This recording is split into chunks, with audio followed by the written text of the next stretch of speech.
महिमा यादव आज फिर से आई हूँ अपने एक नई वीडियो लेके, ऐसी जानकारी के साथ लेके कि उसमें मैं आपको बताने वाली हूँ कि उत्पन्न प्रेरणा बोले तो फियर मोटिवेशन।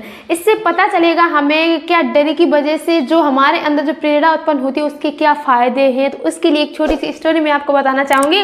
तो उसके पहले अगर आप मेरे इस चैनल पर नए हैं तो सबसे पहले तो इस चैनल को फटाफट जाके सब्सक्राइब कर लें। उसके बाद मैं आपको बताने वाली हूँ कि इसका फियर मोटिवेशन का क्या मतलब होता है।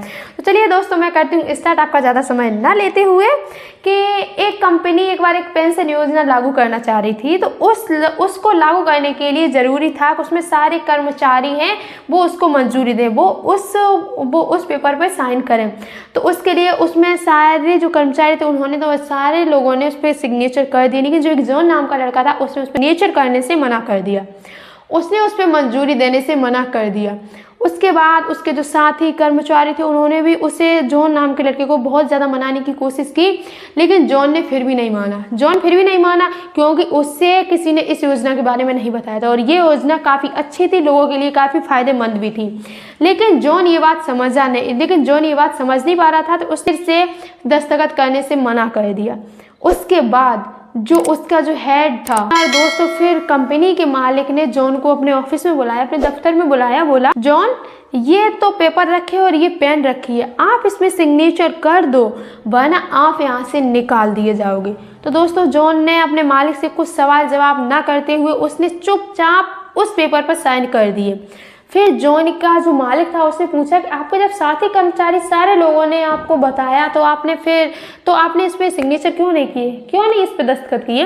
तो जॉन ने बोला कि सर आपसे कि इससे पहले मुझे इस योजना के बारे में किसी ने इतने अच्छे से नहीं समझा पाया था, इस योजना को इतने अच्छे से समझा नहीं पाया था जितना कि अच्छे से आपने समझाया। अब यहाँ पे क्या बात होती है, क्योंकि उन लोगों ने उन्हें कुछ बताया नहीं, लेकिन जो मालिक था उसने जॉन को धमकी दी थी कि अगर आप इस डॉक्यूमेंट्स पे साइन नहीं करते हो तो आप यहाँ से निकाल दिए जाओगे। तो जॉन बेटा जी, एक डिसीजन आपके हाथ में है कि आप इसमें सिग्नेचर करते हैं या नहीं करते। तो यहाँ पे फिर अक्सर देखा जाता है कि शिकार शिकारी को चकमा दे देता है, शिकारी को चकमा दे देता है। क्यों?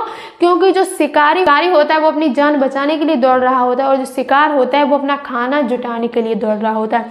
तो यहाँ पे एक बात और निकलती है कि जो भय के कारण जो उत्पन्न होने वाली प्रेरणा होती है उनके भी कुछ फायदे हैं। सबसे फायदा तो ये होता है कि इसकी वजह से काम जल्दी पूरा हो जाता है और काम जल्दी पूरा हो जाने से हमें समय भी कम लगता है। यहाँ पे जो बाद में होती है कि थोड़े समय के लिए इंसान की काम करने की जो शक्ति होती है वो भी दुगनी हो जाती है, वो भी बढ़ जाती है। तो कभी कभी क्या होता है कि हमें लोगों से अगर काम चाहिए, अगर लोग उस पर आसानी से नहीं मान रहे होते हैं तो हमें कभी कभी फियर मोटिवेशन का भी वहाँ पे इस्तेमाल करना चाहिए, उस चीज़ का भी हमें वहाँ पे फॉलो करना चाहिए। क्योंकि कुछ लोग होते हैं जिन्हें आसानी से समझ में नहीं आता है, तो वहाँ पे क्योंकि जो भय से उत्पन्न होने वाली प्रेरणा होती है वो गलत नहीं है, वो सही है, लेकिन हमें हर जगह ये नहीं करना चाहिए।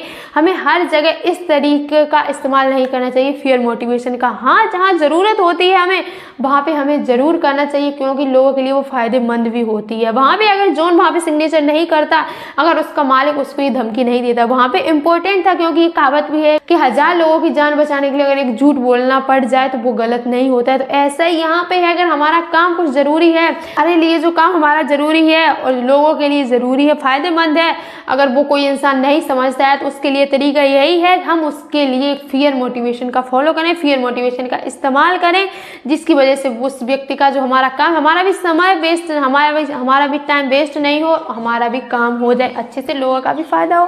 तो थैंक यू दोस्तों, बस आज के जो इस स्टोरी का मर्म था जो मैं आपको समझाना चाह रही थी वो आपको समझ आ गया होगा। अगर आपको ये स्टोरी अच्छी लगी है तो इसे अपने दोस्तों के पास भी शेयर करें, अगर आपको लगता है कि इस स्टोरी को आपके दोस्तों को ज़रूरत है तो। और अगर आप मेरे इस चैनल पर नए हैं तो सबसे पहले तो जाके इस चैनल को फटाफट जाके सब्सक्राइब कर लें, जिससे कि आगे वाले और भी ऐसे वीडियो का नोटिफिकेशन सबसे पहले आप तक पहुंच सके। सो थैंक यू दोस्तों and thank you so much कि आपने इस वीडियो को पूरा एंड तक देखा है। So bye bye dear and take care.